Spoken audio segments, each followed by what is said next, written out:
Om Ajnanatimirandasya Jnananjana Shalakaya Chakshurunmilitam Dhena Tasmai Shri Gurave Namah.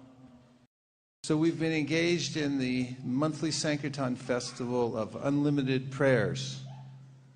And this has been going on for several weeks. We've been talking about the power of prayer and what prayers are, what kinds of prayers are made by the great devotees.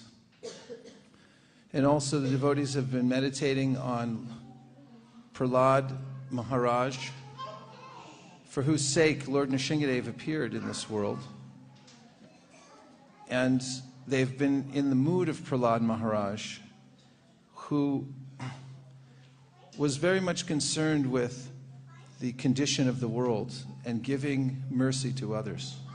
There's a little bit of too much gain on this somehow. It's got a buzz. The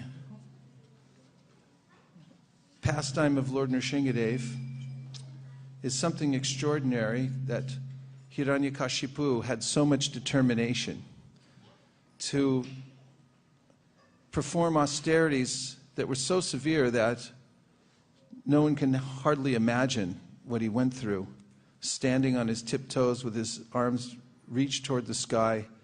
His entire being was fixed on getting power so he could dominate and control others. In the material world, of course, this is not so extraordinary because, as Krishna says in the Bhagavad Gita, Icha dvesha samutena dvandva mohena bharata, that living entities in this material world are in a state of duality, and they're filled with desire and hatred. And in the 16th chapter of the Bhagavad Gita, Krishna says that there's a Ishvara Bhav that comes along with the false ego of thinking I'm this body, and one creates friends and enemies in this world and tries to control in many different ways. Everyone's trying to be the big controller. But some have a bigger desire than others, and Hiranyakashipu stood on his tiptoes and performed a severe austerity for thousands and thousands of years and developed some extraordinary mystic power. In fact, his physical body had been diminished because ants had eaten away at his flesh, and as a spirit soul, he was existing within the bones of the body. And he was emanating an intense heat that was disturbing the universe. And what happens then, the demigods become concerned. And there's always some concern in the material world, because when someone starts to get a little more power or influence, then everyone gets a little bit concerned, isn't it? In office politics, or in any other kind of politics, everyone's always watching to make sure that everyone's okay. In fact, we can be best friends with those who are just a little below us and it looks like they're not coming up. Those are our best buddies. But when somebody starts to exhibit some prowess, then we start thinking, well, maybe not so fast, buddy. Why don't you stay down there, because my position might be taken. And this is a problem in the material world, that one living entity is food for another. Hastani sahastanam aparani chatuspadam palguni tatra mahatam jivo jivasya jivanam. In the animal kingdom, we see that one living being is feeding off another. And that mentality lingers even as one comes into the human form of life. And there's a struggle for power and supremacy.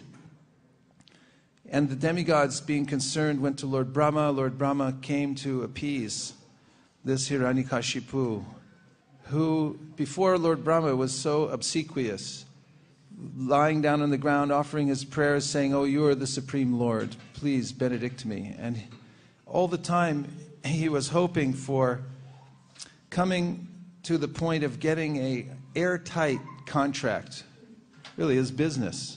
Very much the opposite of Prahlad Maharaj, who later on, when Lord Nrsimhan appeared and offered him all kinds of benedictions, said, "You take whatever you want, I'm Bhagavan, and I can give you anything." And Prahlad Maharaj said, "I don't want anything."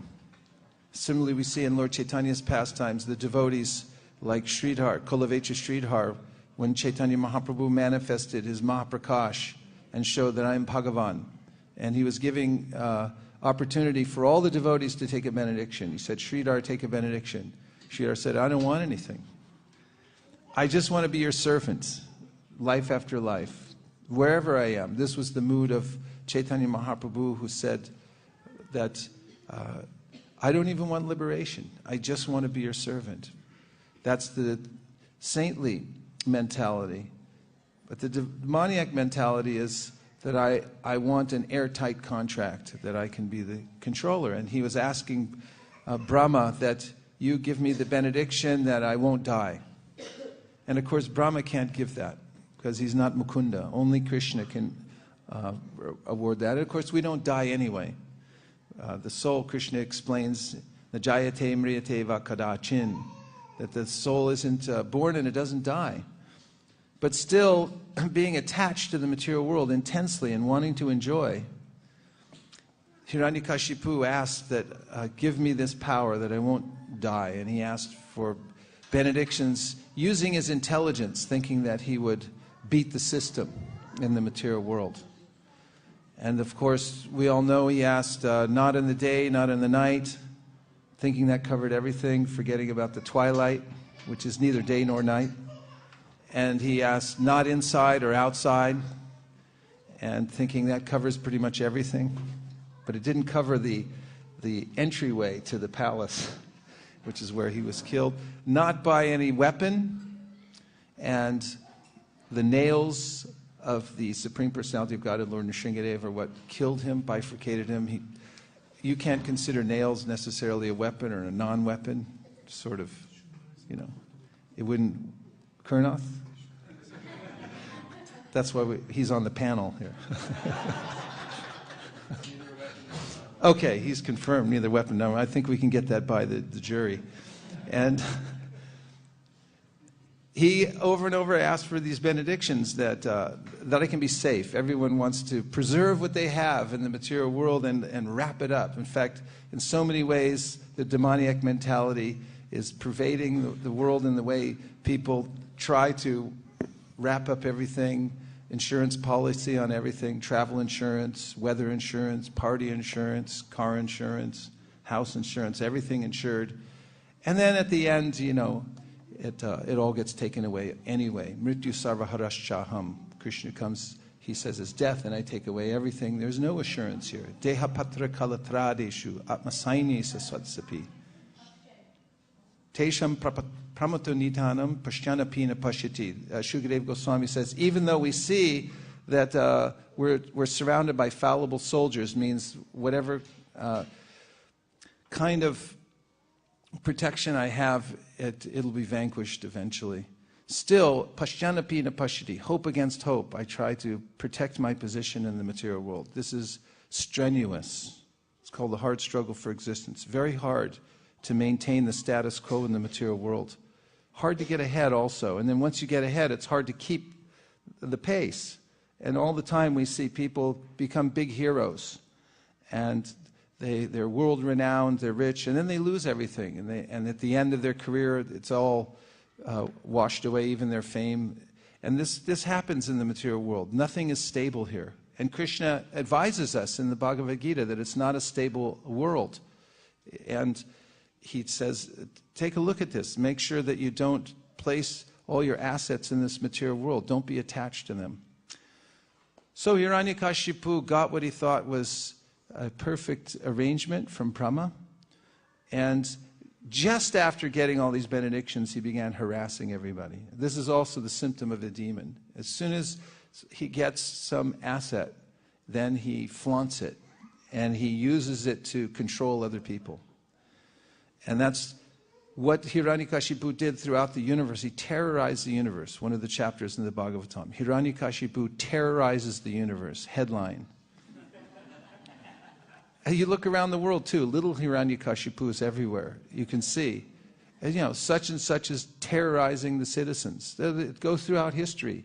So many people terrorized. Stalin apparently murdered millions of people, terrorized his countrymen, and Hitler and who? Mussolini? Saddam Hussein? Okay, George Bush for that matter. Just to be fair.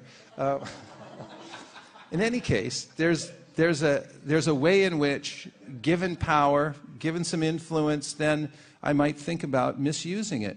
Very dangerous. Therefore, devotees keep themselves in a poverty-stricken condition, and they think of themselves as very lowly, and remember that I'm not the controller. Janmaishvarya Shutta Shibir, Edamana Mada Puman Naivarhat Yavidatum Bai, Twam Akinchana Gochara. In this verse, Queen Kunti says that devotees, they consider themselves devoid of any kind of asset because they see it's all coming from Krishna. It's borrowed plumes, as Prabhupada says in the Bhagavatam, that it can be taken away at any minute, anything, any power or influence that I have, it's coming from Krishna. So, when Hiranyakashipu terrorized the universe,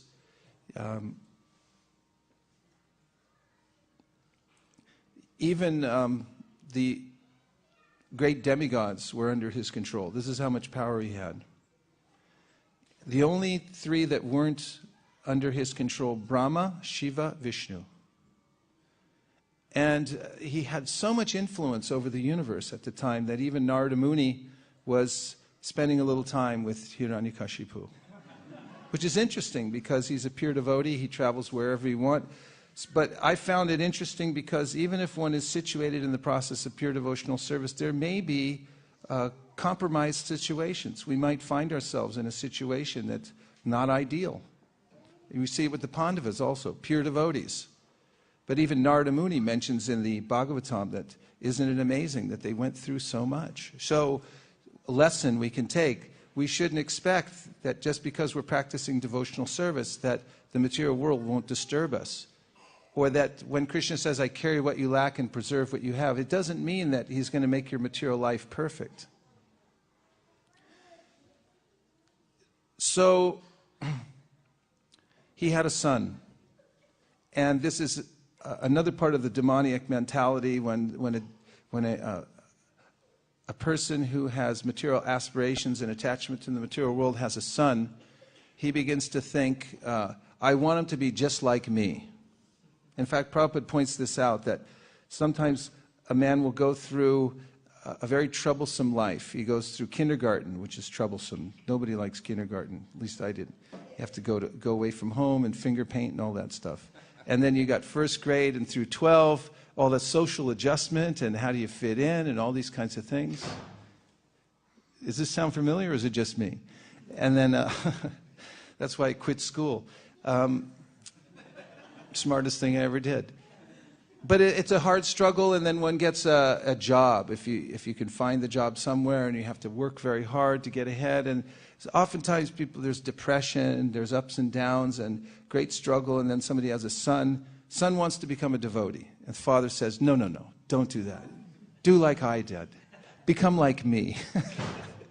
Go through the hard struggle stoically, like I went through, and suffer like I suffered. So this was the mentality of Hiranyakashipu. He wanted his son to become educated in the materialistic science. He sent him off to the best business school there was to get an MBA and hoped that he would become expert in all of these political sciences and business and so forth. And the story of Prahlad Maharaj is that while he was within the womb of his mother, Narada Muni, recognizing that there was a special soul within that womb, rescued his mother from Indra and the other demigods who had kidnapped her. Because the demigods, seeing how powerful Hiranyakashipu was, reasoned that if his son were born, he would be even more powerful, and then there would be even more havoc in the universe. Therefore, they kidnapped his wife, Hiranyakashipu's wife, and they were going to wait till the child was born and then kill it, just to save the universe. Any more trouble. But in the interim, as they were taking her away, Narada Muni came along and said, stop, you can't do that. And they said, why not? There's a demon here. And he said, no, it's not a demon, it's a devotee. And they accepted. And Prabhupada mentions there that this is the symptom of the divine mentality. They accept the authority, like Narada Muni, that there's a divine person there. So Narada Muni took personal care of Hiranyakashipu's wife because Prahlad was in the womb. And this is also interesting, how much care a devotee will take to help somebody along in Krishna consciousness. I mean, he took this woman to his ashram. He's a brahmachari. And he had Hiranyakashipu's wife at his ashram, and he was taking care of her. And all the while he was giving her instruction. Actually, he was speaking to Prahlad within the womb. Kayadhu. She was so much in anxiety that she could barely listen to the instruction. A precarious situation for her. But Prahlad there within the womb was listening to everything. But I find this very instructive. How much it takes to help one person along in Krishna consciousness. Personal care. We were just in Toronto, Canada, over last weekend. And all the devotees went out on Sankirtan together. We were on the street. And we were meeting one person after another, personal contact, taking time with people. Everyone has their own agenda and plan in life and certain kind of mentality. And I really enjoyed it. I enjoyed afterwards, I was thinking of all the different kinds of people that we met one-on-one, and we spent time with them to introduce them to Krishna consciousness, ask them to take a Krishna conscious literature and chant Hare Krishna, made friends and so forth, and take some time to do that. And I was talking to some of the devotees afterwards about what it takes from the time you meet one person to that person actually becoming fully engaged in Krishna consciousness, and what to speak of going the distance in life. Once in Australia, Charu, the inimitable Charu Das, as a disciple of Srila Prabhupada, happened to have a moment alone with Srila Prabhupada, and he asked him, how long does it take chanting Hare Krishna for the heart to change and the desires, material desires, to go away and to become pure from chanting Hare Krishna? And he said Prabhupada thought about it for a couple of minutes, and then he said 40 years. It's good to have a number, right? And so the person who passed this information along was Kalakanta Prabhu. And he was saying, my idea of Varnashram Dharma is whatever it takes to keep somebody steady in Krishna consciousness for at least 40 years. Because then they have a chance, actually. But what does it take for one person to actually make it in Krishna consciousness? And you can see that this is Narada Muni's concern, one-on-one, taking time with the wife of Hiranyakashipu, preaching to Prahlad in the womb. It might seem like a long shot to someone else. That you're preaching to the kid in the womb? What effect is this going to have? But it had a huge effect. First of all, Narada Muni's preaching is pure, and the vibration that comes from a pure soul has a powerful effect. It changes the heart.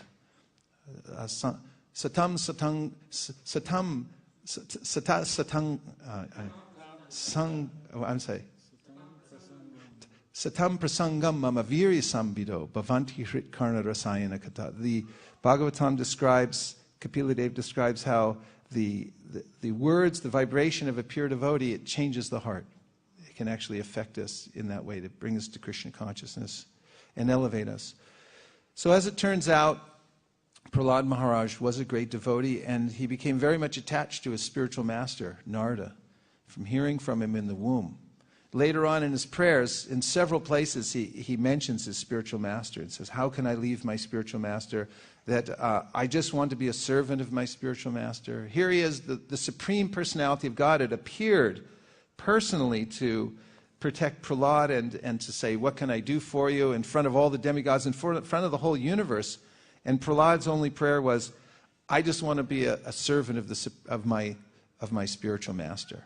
And in the purports, Srila Prabhupada mentions how when you become the servant of the servant of the servant of the servant, you're more pleasing. This is more pleasing service to the Supreme Lord. And if you come directly, it's a kind of,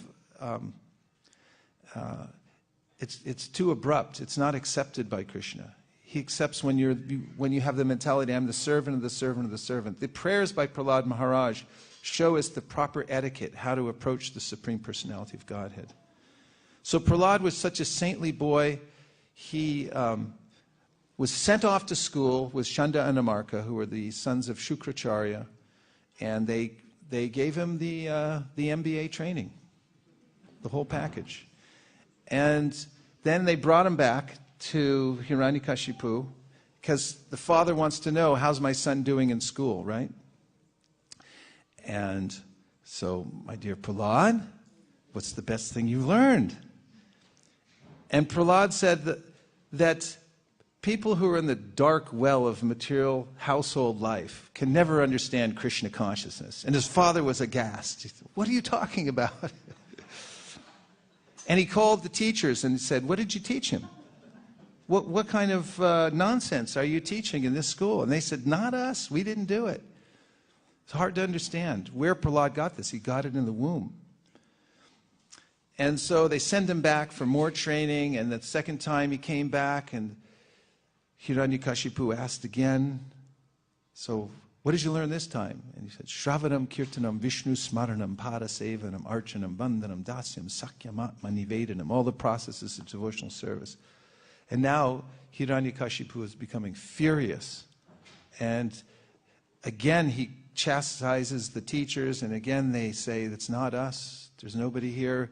And they go back and they try to teach him more.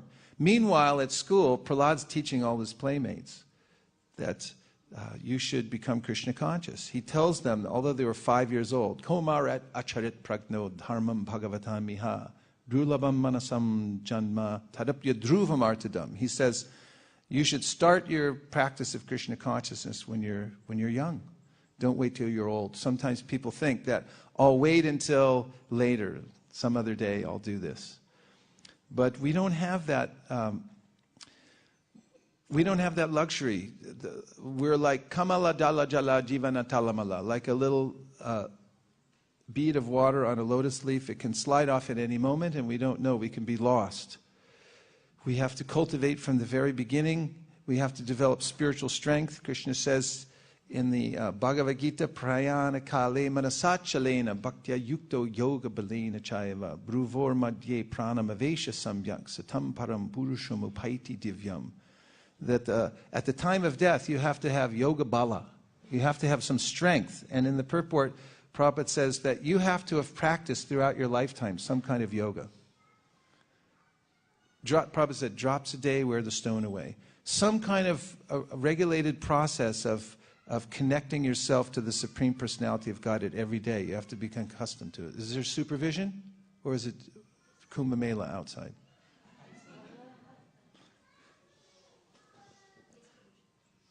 It's okay? Okay.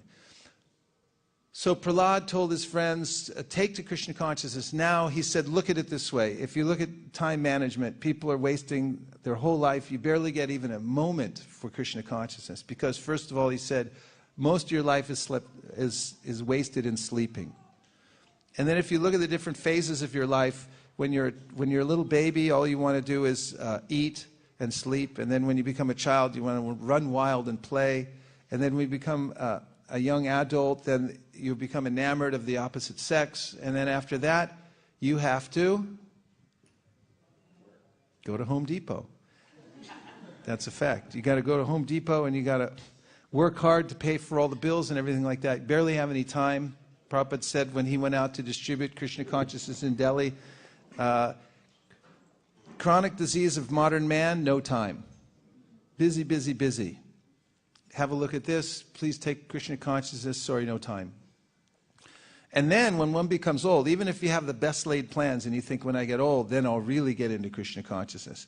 But when the body falls apart, the mind falls apart, it's very difficult. You simply try to maintain, try to hold yourself together so that you can eat and walk around and sleep. And oftentimes you become dependent on your children. I saw when we were traveling just recently, Nirkul and I, there was a young woman who was taking care of her two elderly parents. And her mother had a severe case of Alzheimer's. And they were on the plane going on and off, and I saw how the child had become the parent for for her parents, now that they had grown old. No chance then, very difficult. So Prahlad said, take advantage while you can. He gave so many valuable instructions. And for a little boy, they're very intense, actually. He's really speaking about asanga shastrena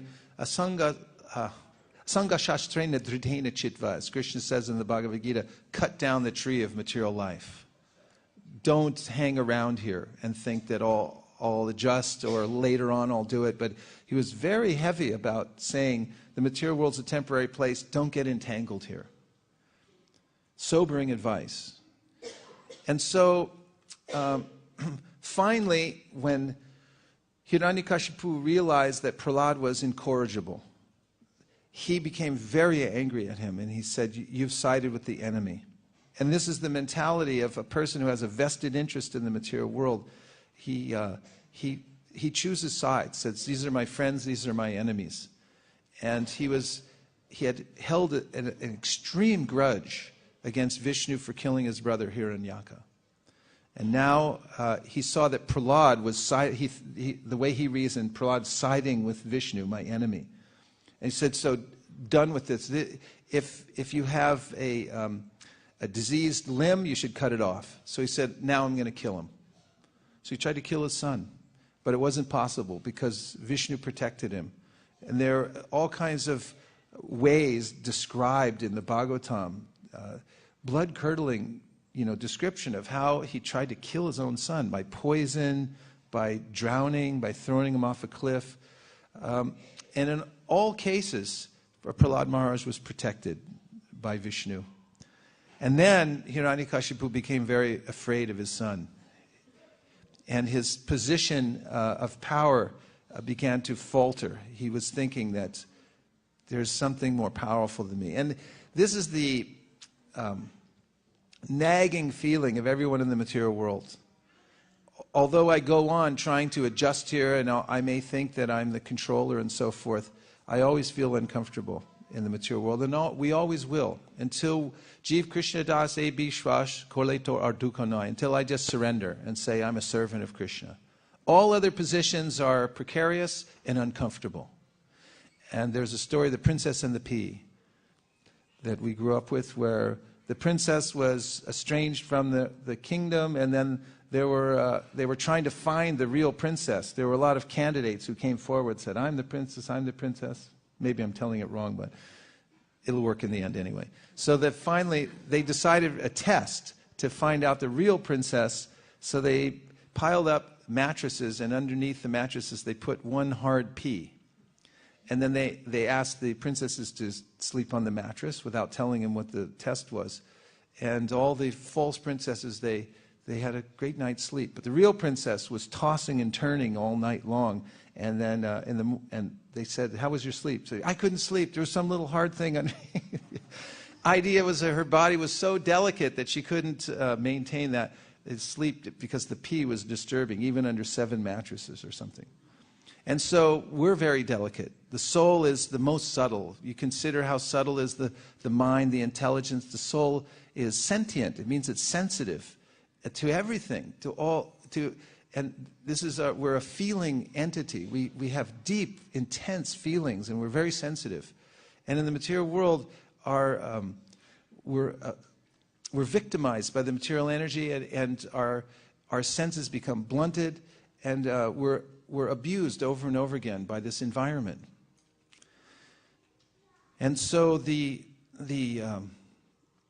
only solution is to surrender to Krishna.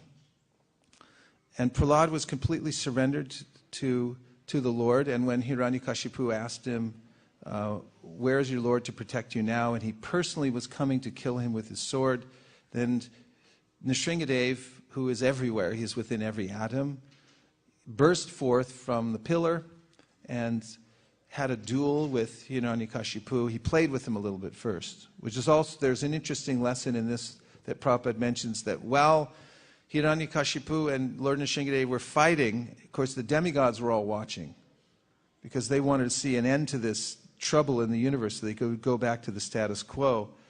And at one point, when fighting with Hiranyakashipu, Nrsimhadev grabbed him, and then Hiranyakashipu slipped away.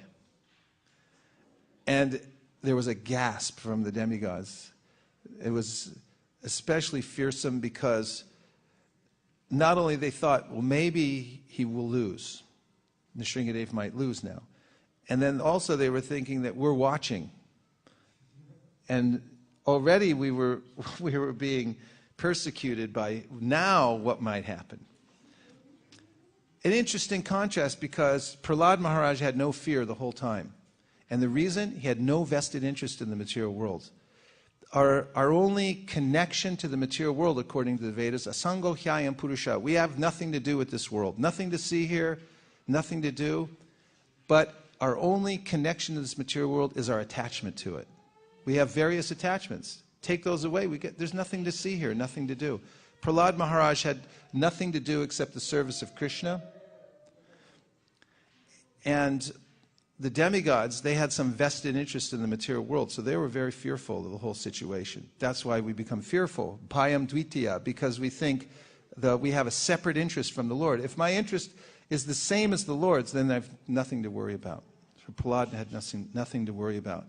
So, eventually, in the fight, as we know, Lord Nrsimhadev killed Hiranyakashipu. And he maintained all the benedictions given by Lord Brahma, because he didn't kill him inside or outside. It was in the doorway. He didn't use weapons. It was the nails. It wasn't it wasn't during the day or the night. It was during the twilight. And so there was this whole list of fine print in the contract. But Krishna is so expert. He knows everything. Vedaham samatitani vartamanani charjuna bhavishani chabutani mamtu vena kashtana. He knows past, present, future. He knows all the intricacies of the world. He can work everything out. It's a much better idea just to surrender to Krishna. As Krishna says in the Bhagavad Gita, just surrender it to me, I'll protect you. That's the best program. That's Pooja was saying that after the play. Very nice presentation. Just don't try to stopgap everything and figure out all the grahas. I'll get rid of this influence and I'll get rid of that influence. Just surrender. Just give up. That's the only hope, really. And so, Lord Nrsimhadev bifurcated the chest of Hiranyakashipu. He split open his chest. He pulled out his entrails. He killed him. He hung the entrails around his neck. And then all the demigods came forward. And they were trying to appease him. He was so angry that everyone was afraid. All the demigods were afraid. And the elephants in the world were running away all over the universe because of his roaring sound. It was very fearsome. And even after offering prayers, Lord Nrsimhadev was not appeased by all the demigods. They came and offered their best prayers in Sanskrit language. They were all in the mode of goodness. And then they gave up and they pushed Prahlad forward. And they said, he came for you, you try. And Srila Prabhupada says this is like pushing a 5-year-old child into the cage of a lion. So Prahlad came forward. You can imagine, a little 5-year-old boy, and this gigantic form of the Lord. Even Lakshmi Devi couldn't recognize him. They've never seen anything like this. I'm not even sure. Is that my husband or not? And so Prahlad starts offering prayers. Brahmadaya suragana muniyota siddha satvai katana katayo vachasam pravahe nararitum purugunar aruna pipipru kim toshtumar hati same haru ugrajate. He says, now all these demigods have come forward and they offered the perfect prayers, perfect Sanskrit language. They're in the mode of goodness. But I'm a demon, ugrajate. I'm born in a demoniac family. Therefore, what can I say? Then he thought, Manye dana bidana rupa tapasutao just teja pravava balapura shabudi yoga. Naradanai hi bhavanti parasipungso bhaktya tutosha bhagavanga jayutapaya. He said, I think that even if you have all of the best material assets, you're wealthy, you're strong, you're beautiful, you're learned, everything, that won't please the Supreme Personality of Godhead. You can't please the Lord like that. Doesn't matter about your material position. And then he remembered Gajendra, the king of the elephants. And he said, Gajendra was an elephant. He was in a helpless situation, but he had bhakti. Bhaktyatutosha Bhagavan Gajayutapaya. He pleased the Lord because he had this simple devotion. So then Prahlad Maharaj noted that even if one becomes a Brahmin, is born as a Brahmin and has all the Brahminical qualifications, but he doesn't have any bhakti, and he doesn't believe in the Supreme Personality of Godhead, that Brahmin can't purify even himself. But someone, if they're a dog eater, means they come from the lowest class background, and they have a little bit of bhakti. They can not only purify themselves, but also their whole family. And in the purport, Prabhupada mentions about how devotees in our Krishna consciousness movement have purified their whole family just by their practice of devotional service, as proof he gives. And then Prahlad Maharaj says that when a devotee offers something to the Lord, it's not for the Lord's benefit, because the Lord is Nijalabha Purno. He's complete in himself. He doesn't need anything from anyone else. But it's for the benefit of the person who offers to him. And he gives the example that if you decorate your face, then you look in the mirror, then the reflection is also decorated. So the example is like this. We're part and parcel of Krishna. And Krishna is the soul of our soul. Atmanam Akilatmanam means he's the source of our very existence, like the root of the tree. And if you satisfy Krishna, then automatically you'll become satisfied. And this is the great science of Krishna consciousness. Once somebody understands this, then they become very determined in Krishna consciousness, because ultimately everyone's self-interested. We're just misplaced what our real self is, or what our real self-interest is. And therefore I'm off-center. I'm working for something. I'm putting money in the wrong bank account.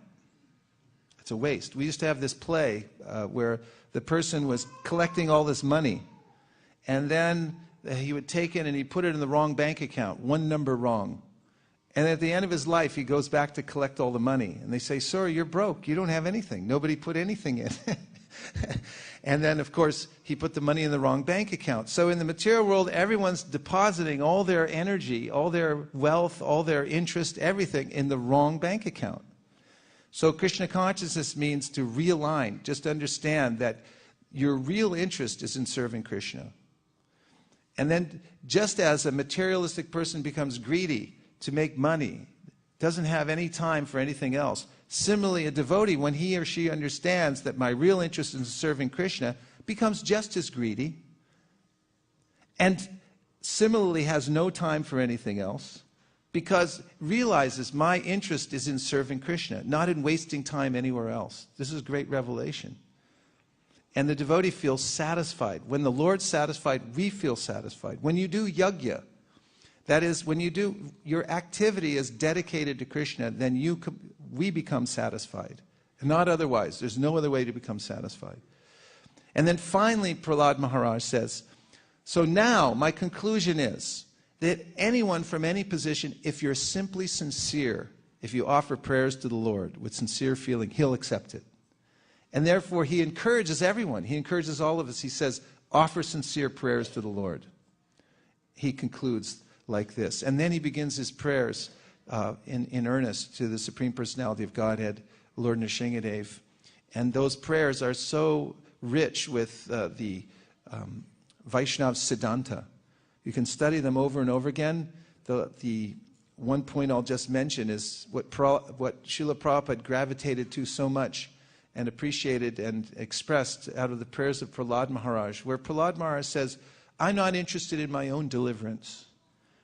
Some people, they go prayena deva muniyasa vimukti kama. They go off to the forest and they perform austerities for their own benefit.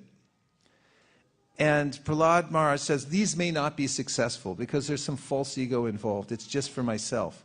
He says, in the mood of the preacher, he says that, but I'm interested in living in the big towns where there's lots of people. Forget the forest. I want to live where all the people are. And in that situation, I want to relieve their burden of Maya.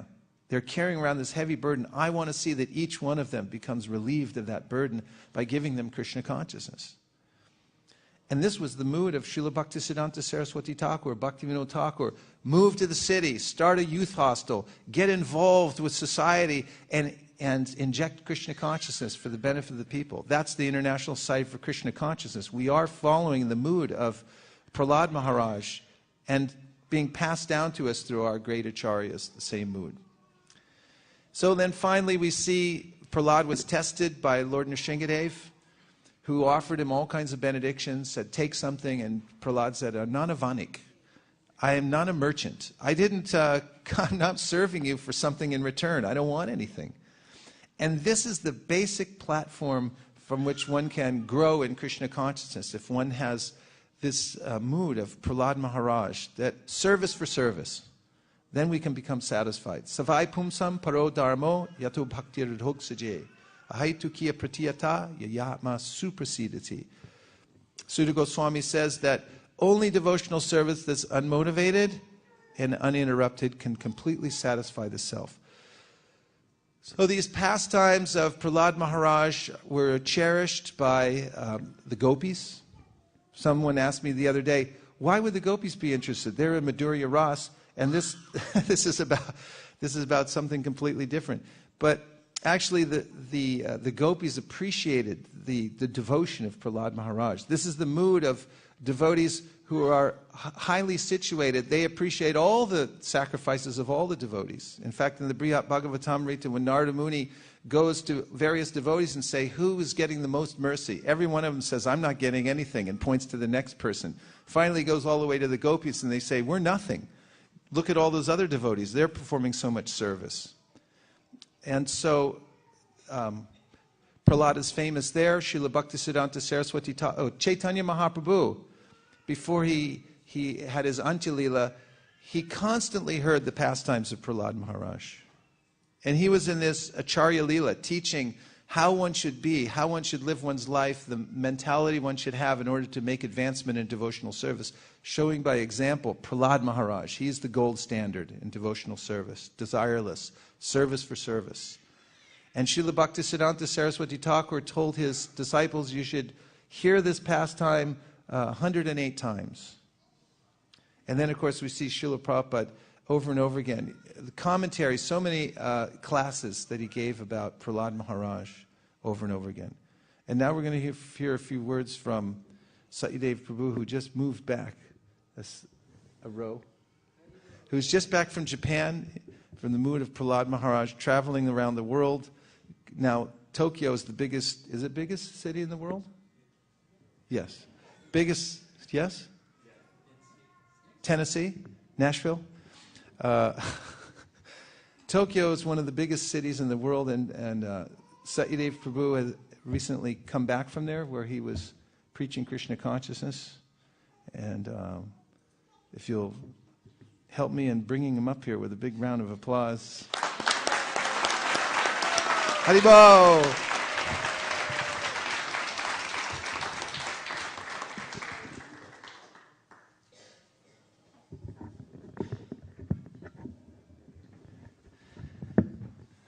Thank you very much, Vaisesika Prabhu, and all the... Oh, yeah, that's what you were saying, right? Okay, as usual, I'm running over time. We're supposed to make it, we're going to be making the offering in a few minutes, so...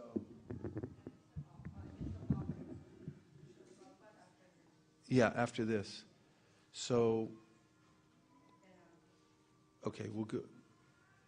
So we're going to have to maybe go a little bit over. Okay. I'm sure I could speak for 30 seconds. Well, it's so nice to be back here. This is my first time to the new temple, officially, since it's been open.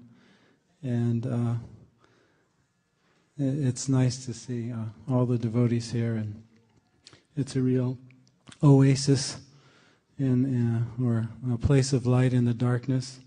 One thing I can assure you, after being in Tokyo, I traveled a lot around Japan this time, and one thing I noted was that human suffering is the same everywhere. Everyone is suffering the same anxieties, and when those who are suffering, at least when they can admit it, they feel hopeless, and isolated, and for some reason, I don't know what it was, but this trip, I met a lot of people that didn't normally come to the temple. That just kind of started showing up there, and I liked your point about taking personal time with people, and I spent a lot of time speaking to people one-on-one, and I saw that the suffering's the same everywhere. People have the same basic anxieties and disappointments, after starting as a youth and then working hard and then having a family. Our expectations are always, maybe because of Hollywood and Bollywood, we enter into life with so many great expectations. But because ultimately we don't belong here, we're in an incompatible situation, being that we're eternal beings and everything here is constantly changing. Our expectations can't be fulfilled. And when someone begins to realize that, but they don't have the teachings and the knowledge of Krishna consciousness, and especially they don't have the association of those who have seen through the illusion and are actually becoming happy. Because miserable people can commiserate with each other, and still there's no hope, there's no light. But if we actually meet somebody who's awakened out of the illusion, and then they can show us the way out and give us hope. And that verse, satam prasangam mama virya samvedo, when we have the great fortune of being the association of someone who has seen through the illusion and is actually becoming happy, realizing their relationship with the Supreme Lord, then that person can get great hope. Of course, it's a long road, and we all have to walk the walk ourselves. But when we meet someone who can inspire us, maybe until that point we had no idea there was a way out. But once, it's like that story that Sri Chaitanya Mahaprabhu tells about the astrologer and the young man who thought he was very poor, and he meets the astrologer, and the astrologer tells him that actually you think you're poor, but your father was very rich and he left you a great inheritance. All you have to do is go get it. And so it's like that. So many people are just looking for the light, for the way out, and we just have to be there at the right time to show them the way by our own example. Using our own life, examples in our own life, relating our own sufferings and how this knowledge of Krishna consciousness has freed us from the same suffering that we were feeling, and so it was a really encouraging trip, because I saw devotees that appeared to be suffering for a long time, who sort of now, maybe they've hit the 40-year mark, I don't know. They've come up to 40 years of chanting now, and they're starting to feel light and see the light at the end of the tunnel. And people that are just kind of in the middle of that tunnel and wondering if there's ever any end, they're running into these types of devotees. So it's very inspiring to hear about Prahlad Maharaj and how he was feeling for the sufferings of others, and that was what was motivating him to stay in this material world and serve the Lord was just so that he could help others, because he was already happy. He was already fulfilled within himself. And so I'm happy to be here in your association. So many lots of lights here lighting up the darkness. And so I encourage you all to spend personal time with people that you know that may come to you in their dark hour, and just share with them your own experience, and they'll become attracted to this teaching and becoming happy themselves. So I'm great to be back, glad to be back, and I'll be here for a few months, probably more than a few months, maybe till October, November, so.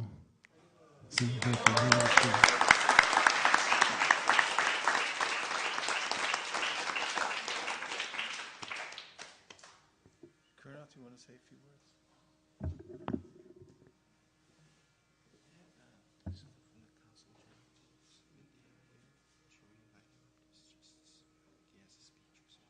Do you know he's here?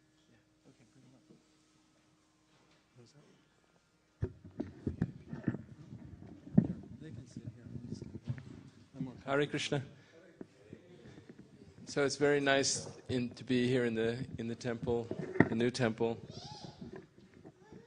And there's still a lot more work to be done. I'm sure Jagarini can tell you about all the different things that are going to be manifest for the new temple. But I wanted to say we have a distinguished visitor from the Consul General's Office of India. And I'm sorry I haven't been given a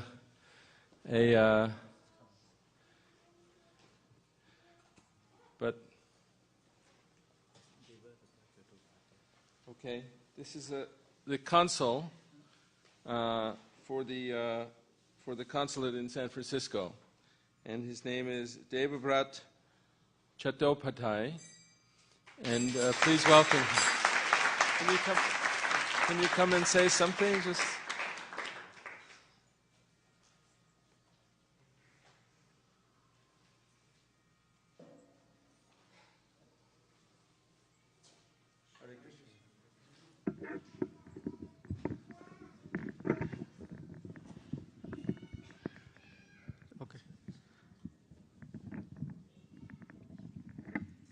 Hare Krishna to all of you.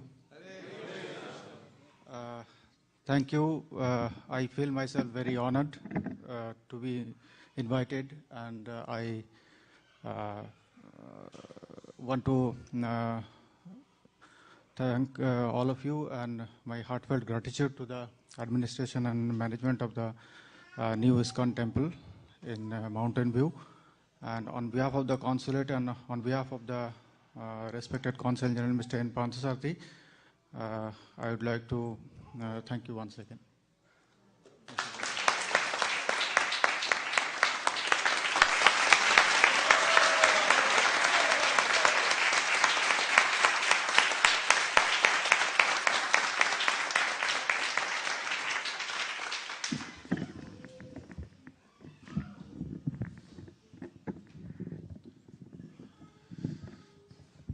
So as Prahlad Maharaj taught us to follow in the footsteps of the great souls for success in life, we are doing the same here at ISV. We are working under the protection and guidance of His Divine Grace A.C. Bhaktivedanta Swami Prabhupada, who is the owner of all these ISKCON properties, the controller of all of them. We simply are here to fulfill His will.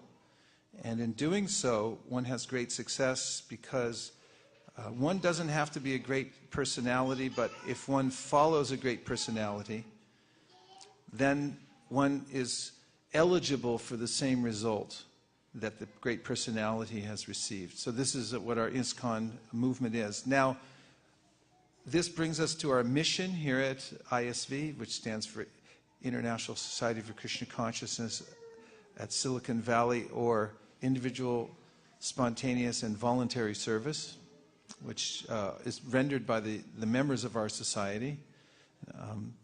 And we have a mission to serve all living beings by widely spreading the holy name.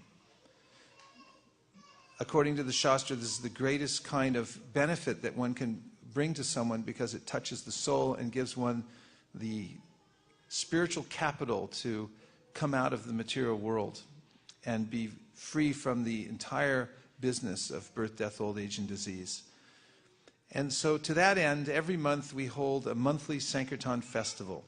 That is, devotees come together and plan and decide how to work together on all fronts at various locations, Stanford University, where there's a robust preaching program going on. There's a children's program here at ISV. There are programs for education, including Bhakti Shastri, led by Srivas Pandit Prabhu, where devotees are being systematically trained through a curriculum to learn all the books. There's training in how to perform deity worship. And myriad programs here at ISV, we're all working together for this one result, to follow in the footsteps of our founder Acharya and to give others the opportunity to hear about Krishna consciousness, to take to the process of spiritual life, as Satyadev Prabhu so compassionately presented this, the importance of this cause. So now, after, you might see a poster right up against the window there. You can hold that up. This festival, this current festival, is finishing today. The monthly Sankirtan Festival of Sincere Prayers, where devotees went out all over the city, all over the area here to distribute Krishna consciousness. And we're going to have an offering to Srila Prabhupada, giving the results of this monthly Sankirtan Festival. Who's reading it tonight?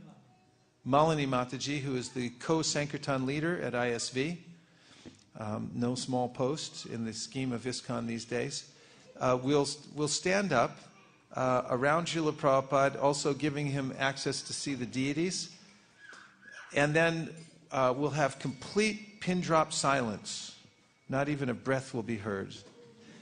And then she'll read out the results. And then just after that, we're going to have an artik ceremony. And just after that, we're going to serve prasadam to everybody in San Mateo County. Hare Krishna. Thank you very much. Go Premanande Haribo. Nachari Armarman, Nachari Armarman, Nachari Armarman, Nachari Armarman, hey, Nachari Armarman, Nachari Armarman, Nachari Armarman, Nachari Armarman.